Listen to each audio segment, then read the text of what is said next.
Chapter 20.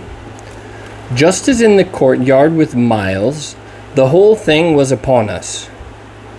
Much as I had made of the fact that this name had never once, between us, been sounded, the quick, smitten glare with which the child's face now received it fairly likened my breach of the silence to the smash of a pane of glass. It added to the interposing cry, as if to stay the blow, that Mrs. Gross, at the same instant, uttered over my violence the shriek of a creature scared, or rather wounded, which, in turn, within a few seconds, was completed by a gasp of my own. I seized my colleague's arm. "She's there! She's there!"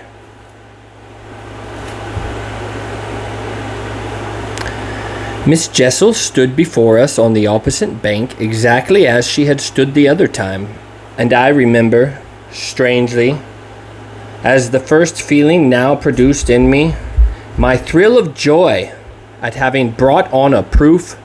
She was there, and I was justified. She was there, and I was neither cruel nor mad. She was there for poor, scared Mrs. Gross, but she was there most for Flora, and no moment of my monstrous time was perhaps so extraordinary as that in which I consciously threw out to her, with the sense that, pale and ravenous demon as she was, she would catch and understand it, an inarticulate message of gratitude. She rose erect on the spot my friend and I had lately quitted, and there was not, in all the long reach of her desire, an inch of her evil that fell short. This first vividness of vision and emotion were things of a few seconds, during which Mrs. Gross's dazed blink across to where I pointed struck me as a sovereign sign that she, too, at last saw, just as it carried my own eyes precipitately to the child. The revelation then of the manner in which Flora was affected startled me, in truth, far more than it would have done to find her also merely agitated, for direct dismay was of course not what I had expected. Prepared and on her guard as our pursuit had actually made her, she would repress every betrayal, and I was therefore shaken, on the spot, by my first glimpse of the particular one for which I had not allowed to see her, without a convulsion of her small pink face, not even a feign to glance in the direction of the prodigy I announced, but only, instead of that, turn at me an expression of hard, still gravity, an expression absolutely new and unprecedented, and that appeared to read and accuse and judge me. This was a stroke that somehow converted the little girl herself into the very presence that could make me quail. I quailed even though my certitude that she thoroughly saw was never greater than at that instant, and in the immediate need to defend myself, I called it passionately to witness. "She's there, you little unhappy thing. There, and you see her as well as you see me." I had said shortly before to Mrs. Gross that she was not at these times a child, but an old woman, and that description of her could not have been more strikingly confirmed than in the way in which, for all answer to this, she simply showed me, without a concession, an admission of her eyes, a countenance of deeper and deeper, and of indeed suddenly quite fixed, reprobation. I was by this time, if I can put the whole thing at all together, more appalled at what I may properly call her manner than at anything else, though it was simultaneously with this that I became aware of having Mrs. Gross also, and very formidably, to reckon with.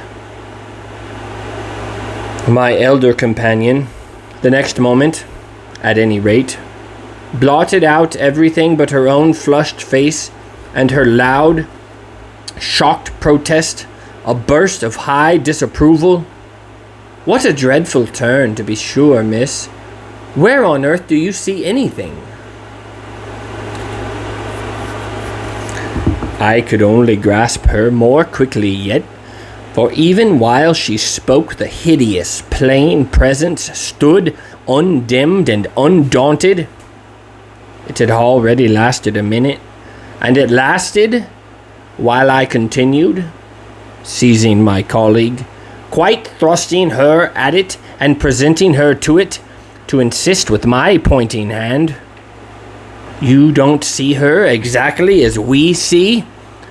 You mean to say you don't now? Now! She's as big as a blazing fire. Only look, dearest woman, look! She looked, even as I did, and gave me, with her deep groan of negation, repulsion, compassion, the mixture with her pity of her relief at her exemption, a sense, touching to me even then, that she would have backed me up if she could. I might well have needed that, for with this hard blow of the proof that her eyes were hopelessly sealed, I felt my own situation horribly crumble.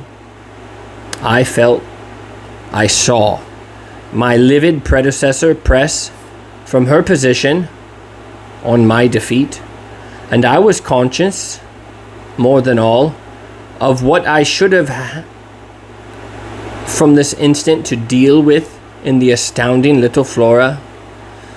Into this attitude, Mrs. Gross immediately and violently entered,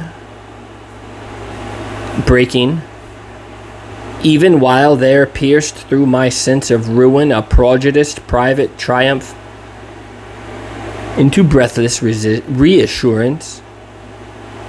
She isn't there, little lady, and nobody's there.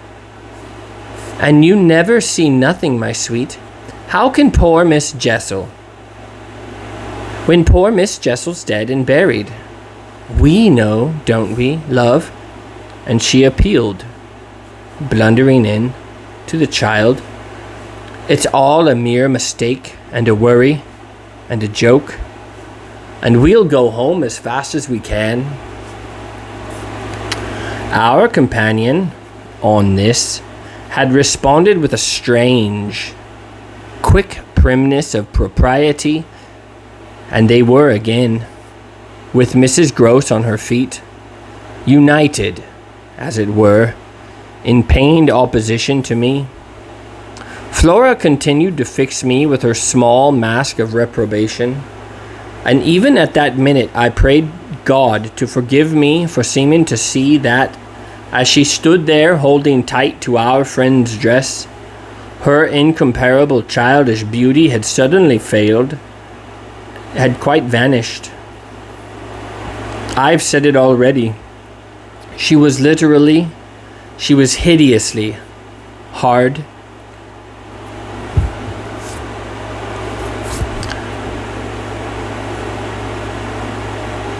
She had turned common and almost ugly. I don't know what you mean. I see nobody. I see nothing. I never have. I think you're cruel. I don't like you. Then, after this deliverance, which might have been that of a vulgarly pert little girl in the street, she hugged Mrs. Gross more closely and buried in her skirts the dreadful little face. In this position she produced an almost furious wail. Take me away. Take me away. Oh, take me away from her. From me? I panted. From you, she cried.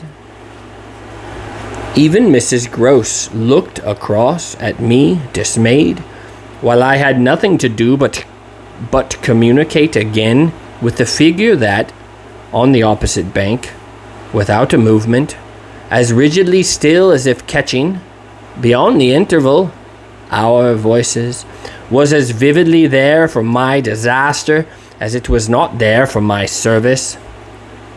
The wretched child had spoken exactly as if she had got from some outside source each of her stabbing little words, and I could therefore, in the full despair of all I had to accept, but sadly shake my head at her. If I had ever doubted, all my doubt would at present have gone. I've been living with the miserable truth, and now it has only too much closed round me. Of course I've lost you.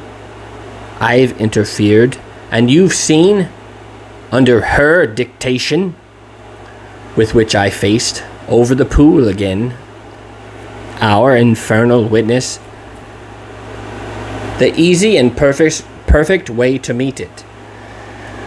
I've done my best, but I've lost you. Goodbye. For Mrs. Gross I had an imperative and almost frantic "Go, go!"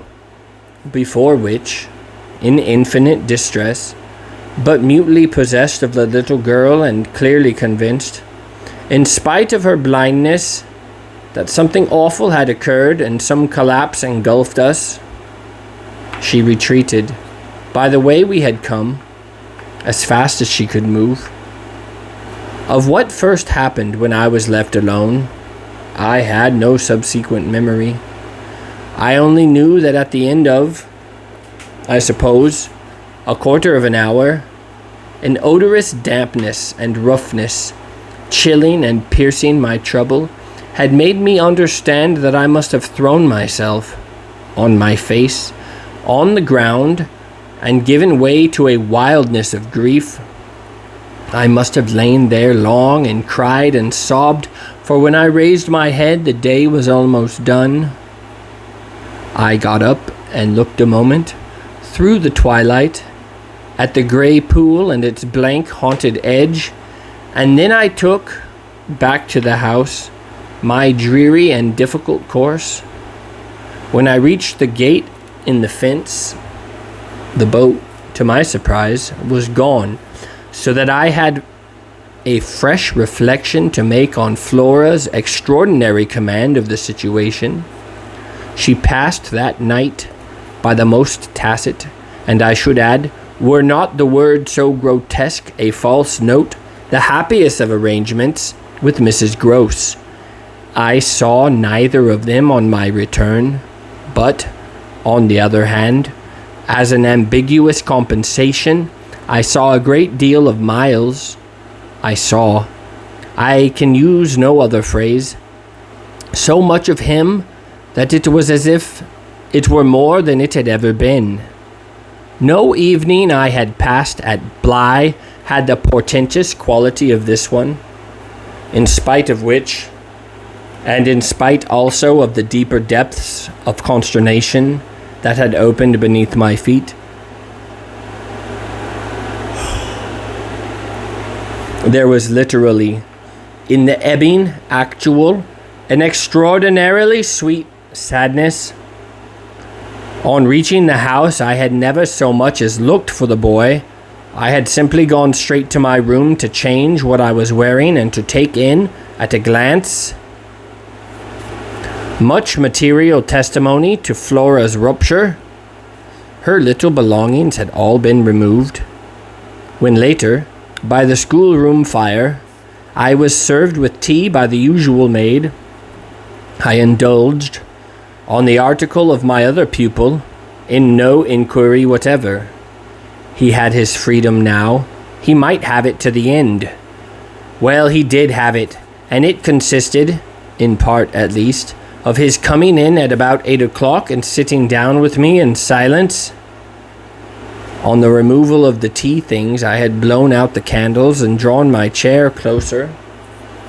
I was conscious of a mortal coldness and felt as if I should never again be warm. So, when he appeared, I was sitting in the glow with my thoughts. He paused a moment by the door as if to look for me. Then, as if to share them, came to the other side of the hearth and sank into a chair. We sat there in absolute stillness, yet he wanted, I felt, to be with me